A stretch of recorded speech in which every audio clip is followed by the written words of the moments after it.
Hey guys, it's OD here with a new Demon Hunter guide. In this one, I will be talking about some survival tips for high grade rifts. I get this question asked a lot: how does one survive with such low toughness? Well, it's pretty simple.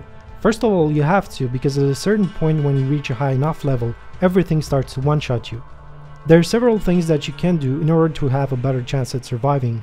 Some gear choices, some skill choices, and mostly situational awareness. By this I mean knowing the mobs you're fighting and how to manually avoid their attacks and strategically placing yourself so chances of getting hit are close to nil. This particular video will be mostly a generic survival guide. For in-depth ones, I'd suggest you check my follow-up videos in which I will cover bosses and mobs specifically as detailed as I can. Those videos are also not currently set in stone. Depending on the interest that this one will generate, I will consider doing them or not. So that part is up to you guys. Anyways, let's get started. The first thing you want to do is reduce the visual screen clutter. By this I mean reducing the visual effects so you can have a clearer picture of what's going on and actually be able to see the enemy projectiles coming your way that you need to avoid. Considering the amount of rockets and whatnot that are constantly being shot out of yourself and your sentries as well, it tends to get hard at times. For this you have two settings which I consider extremely important. First, the damage numbers. Yeah, they're nice for seeing big numbers, but that's about it. Disable them. Second, set your GFX to as low as possible, including the low effects option. No need to mess with textures and whatnot, only what affects the visual clutter, not detail. This will reduce the number of particle effects being displayed for each spell. Moving on to the gear then, the several immunity amulets. I have to mention here however that if you want to push for the top ranks, you'll have to drop this as an option, because the Hellfire one will provide you with more damage.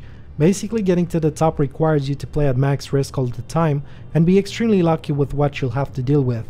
The only reason I'm using one on seasons is because I haven't been able to craft a decent Hellfire one yet.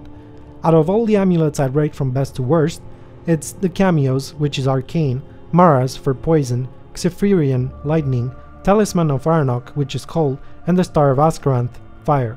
This is taking into consideration both the elite affixes as well as the Rift Guardian abilities. Jailer is the most annoying ability in the game, and it's arcane, especially in combination with something like Teleport or Fast.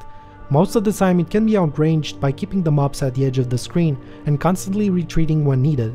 Poison damage comes second due to how many Rift Guardians do that kind of damage, which is 5 of them by the way: Erathon, the Binder, the Blighter, Voracity, and the Choker. It's a nice boost to have considering you'll be able to do max DPS on them without having to worry about surviving. When it comes to skill selection, there's not that much to talk about. It's simply Volt versus Smokescreen. Both have their ups and downs, such as Volt offering more mobility, the ability to spam it, easier to get out of sticky situations due to the area you can cover in a small amount of time, and lower discipline cost, while Smokescreen on the other hand will allow you to prevent taking damage in certain situations. It's all relative though and comes down to what favors your gameplay style more. They've both been used to achieve top ranks, so picking the right one is up to you. Awareness as a passive is also extremely important. Some people tend to forget that. I mean, it's a free get out of jail card every 1 minute until the cooldown resets. This can save you up a lot of rest time, considering every time you die in a greater rift, your revive timer goes up by 5 seconds up to 30 seconds total. Try to play a bit more reckless while it's not on cooldown to pull more mobs and get more progress, and more careful when it is on cooldown. Another thing I'd like to mention here is stutter stepping.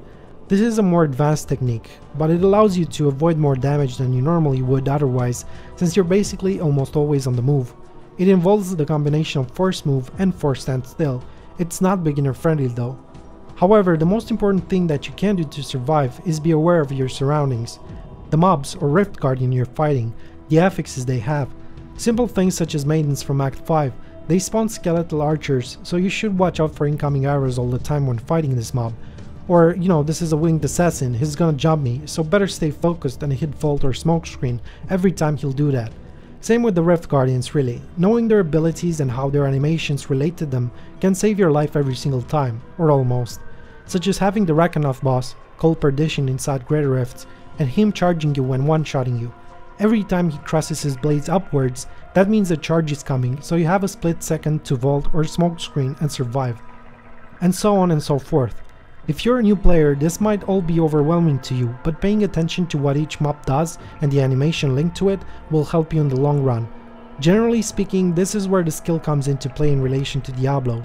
situational awareness, knowledge, reaction time, the ability to adapt, and perseverance. Being able to sustain as high DPS as possible while also surviving thanks to the aforementioned things in different situations. Anyway, I'll leave you with some gameplay now. Please keep in mind this is Seasons and I barely had any playtime on it, plus the premature season end kinda put me off, so lacking a few key items such as the Hellfire Amulet, a good weapon, and some stat rolls on some items such as resource cost reduction on my quiver. However, it's still a pretty decent Greater Rift 48 to showcase the things I mentioned earlier.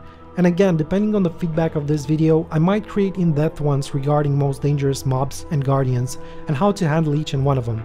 Don't forget to like and share guys, it helps a lot. Until next time, enjoy!